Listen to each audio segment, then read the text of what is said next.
Bon dimanche à tous et bienvenue dans cette petite vidéo du dimanche. Justement, c'est une petite update qui va juste prendre quelques minutes où je vais parler tout simplement de la chandelle rouge qu'on a eue ici.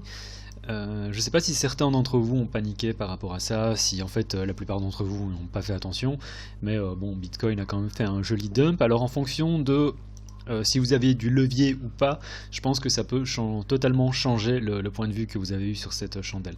C'est-à-dire que si vous aviez du levier et que vous étiez avec un levier supérieur à, je voudrais dire, 10%, enfin un levier x10, vous avez dû le sentir passer parce que du coup on a fait une chute de 14% sur...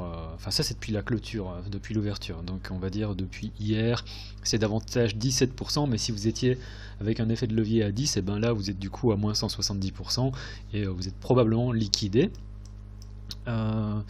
Et c'est pour ça en fait qu'il est super important dans tous les cas d'avoir un stop en place, d'avoir un point d'invalidation, d'être prêt à sortir et de calculer votre risque.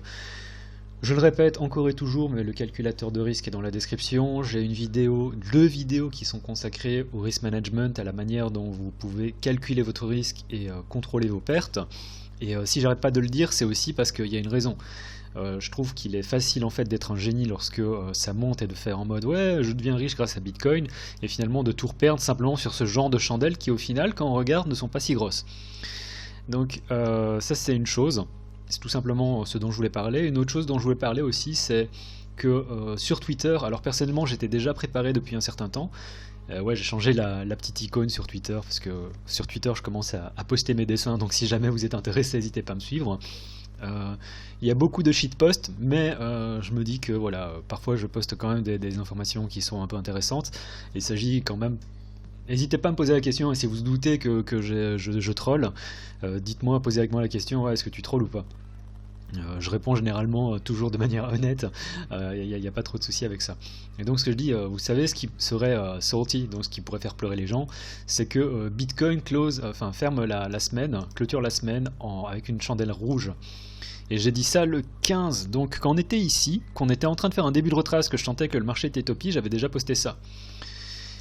Ensuite, le lendemain, j'ai posté ce chart qui est pris directement de mon téléphone et où j'explique, voilà, imaginez qu'on ferme dans le rouge, ce serait quoi? Ce serait tout simplement que on clôture on a un rejet en fait au all-time high qui est généralement bear, et bon bah là c'est un peu ce qui est en train de se passer. Du coup, en hebdo, quand on regarde, en fait, c'est vraiment un rejet du all-time high. Ça, c'est un très très gros fake-out, si on regarde. Et c'est comme si c'était rien passé, quoi. On est toujours sous résistance, et tant qu'on passe pas les 60K, ça risque d'être compliqué. Alors, je dis ça toute proportion gardée, je ne pense pas que l'on aille... Alors ce que j'ai dit dans Twitter aussi, c'est quoi? J'ai dit, est-ce que 45 arrive dans les prochaines semaines? Et ce que j'avais dit aussi il y a 2 jours, c'était, si on clôture la semaine dans le rouge, je pense que 45 est loin, 45K est loin d'être impossible. Et je maintiens cette idée de dire que quand je regarde le chart en hebdo, venir rechercher les 45 000, c'est loin d'être impossible.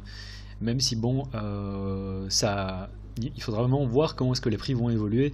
Et je pense que c'est assez facile d'être invalidé, c'est de se dire, une fois qu'on repasse au-dessus des 60 et qu'on maintient des prix au-dessus de 60, et ben, toute cette idée de venir chercher les 45 000, on peut oublier cette idée. Mais, excusez-moi, là en attendant, je garde toujours dans l'idée de me dire qu'au cours des prochaines semaines, il n'est pas impossible qu'on aille chercher 45K. Ça c'est ce que me disent les charts tout simplement. Alors si je regarde en daily, ça c'est vraiment d'un point de vue en weekly, hein, quand je regarde sur une échelle de temps qui est grande, je me dis voilà 45K, on a un rejet au all-time high, 45K finalement c'est une retrace qui n'est pas gigantesque non plus. Alors ça dépend d'où est-ce qu'on regarde, mais si on regarde vraiment depuis le all-time high, ça fait quoi? Ça fait 30%. 30% on a déjà connu ça ici. Et on peut voir que voilà, on a survécu, on est remonté après. Donc est-ce qu'on va y aller? Je ne sais pas honnêtement. Mais l'idée c'est d'avoir un plan et d'être préparé. De même que ceux qui étaient en... Ce que j'ai dit dans la vidéo de vendredi, hein, j'ai dit dans la vidéo de vendredi, bon bah moi je suis pas short, je suis pas long, j'ai pas eu le short ici, c'est dommage, mais au moins j'étais pas long et je me suis pas fait rect sur cette chandelle. Donc l'idée c'est toujours d'être prêt, et je sais que quand je parle de mes vidéos, je parle souvent de ah voilà, si on fait ci, bah moi je ferai attention, enfin je prendrai un setup long, si on fait ça je prends un setup short, et à chaque fois j'imagine qu'il y a des gens qui disent ouais mais en fait le type il dit si on monte on va monter plus haut, et si on descend on va descendre plus bas. Ce que je fais c'est que je prépare des plans de trade, et que en gros quand on a ce genre de chandelle, je suis pas pris au dépourvu. Je suis totalement préparé, et voilà quoi. Enfin, en plus, dans tous les cas, moi j'ai un risque qui est contrôlé. J'arrête pas d'en parler. Le lien est dans la description pour le calculateur. N'hésitez pas à le télécharger, blablabla. Mais dans tous les cas, voilà. Ce que je veux dire, c'est que voilà, moi j'étais préparé pour ça. Et le tout, c'est ce que j'espère que vous aussi, vous ne vous fassiez pas avoir, que vous dites pas que vous disiez justement ouais on va aller monter à 70 000, même si voilà, moi dans ma tête j'ai aussi envie qu'on monte à 70 000, mais je suis préparé pour le scénario inverse où justement on a ce genre de chandelle rouge. Voilà, je sais que ça fait un peu moralisateur, j'espère que ça sonne pas trop comme ça. Mon but c'est vraiment pas ça, mon but c'est vraiment d'essayer de vous apporter des clés, et simplement de vous apporter mes retours pour vous dire voilà, soyez préparés au mieux, histoire que quand le marché ne fait pas ce que vous pensez qu'il va faire, et ben vous soyez prêts quand même. Et c'est ce dont j'ai parlé finalement dans la vidéo de vendredi, où je disais pour moi une fois qu'on passe ici au-dessus, bah là on est bon, mais si on récupère, si on passe ici en dessous, à mon avis on va venir chercher les 51 000. Alors le problème c'est qu'on est venu chercher les 51 000 très très rapidement, du coup j'ai pas eu l'opportunité de prendre un short, mais bon maintenant la question qu'on est en droit de se poser, ok, et c'est aussi un peu le but de la vidéo, et puis je vais arrêter parce que ça fait déjà 6 minutes que je parle et que je peux éventuellement sonner un peu moralisateur, et je m'en excuse hein, si c'est le cas, c'est pas du tout le but de la vidéo. Mais c'est de dire, ok, là maintenant, à mon avis, ce qui pourrait se passer, et à mon avis on va avoir un bounce, c'est qu'on va voir un bounce, alors je sais pas où est-ce qu'il pourrait aller, mais l'idée c'est que tant qu'on ne repasse pas ici au-dessus, pour moi tout ça c'est shortable. Éventuellement en fait, le plus près on arrive des 59 500, le mieux c'est pour un setup short, et de se dire, ok, on va peut-être former un truc comme ça, et revenir encore vers les 51 000. Et à partir de ce moment-là, vous savez que votre stop, il se situe, et c'est ce dont j'ai parlé déjà dans la vidéo de vendredi, c'est que pour moi, une fois qu'on repasse ici au-dessus, on peut passer en mode full bull, à mon avis, on va vraiment aller chercher un all-time high, possiblement les 70 000. Mais donc si vous voulez prendre un short, voilà, ce serait plus ou moins ici, et avec le stop ici au-dessus, pour viser cette target là. Et comme toujours, calculez votre risque. Je veux dire, il y a une vidéo sur le risque, enfin il y a 2 vidéos je pense sur le risque, il y a un calculateur, et tout ça c'est fait pour justement pour que vous arriviez justement à prendre des trades, et pas vous dire ok, on va venir monter. Et autre chose dont je voulais parler sur Twitter, c'était Andrew Kang, enfin Rookang. Andrew Kang, c'est un gros trader quand même, lui il gère des millions. Il a posté suite à la chute, il a dit est-ce que la FOMO des institutionnels a changé? La réponse est non. Est-ce que les fondamentaux de Bitcoin ont changé? Non. Et est-ce que on a encore une cascade de liquidation? Parce que tout ça, il faut savoir que ça a été amené par des gens qui étaient en over leverage, et qui se sont fait liquider. C'est vraiment liquidation sur liquidation. Apparemment il y a eu 9 milliards de liquidation, donc c'est assez énorme, et c'est même plus apparemment que mars de l'année passée. C'est plus, tout simplement parce que la valuation est 10 fois supérieure aussi à ce qu'on avait eu on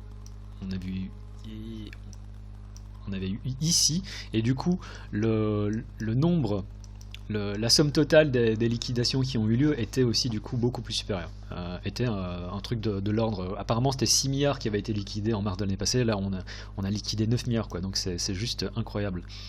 Si je m'en tiens à ce que j'ai lu sur Twitter, et peut-être que je dis des bêtises parce que 9 milliards ça me paraît quand même beaucoup, ce sera vérifié, mais donc mon plan de trade du coup c'est, à mon avis on est bon quand même, comme dit Rookang.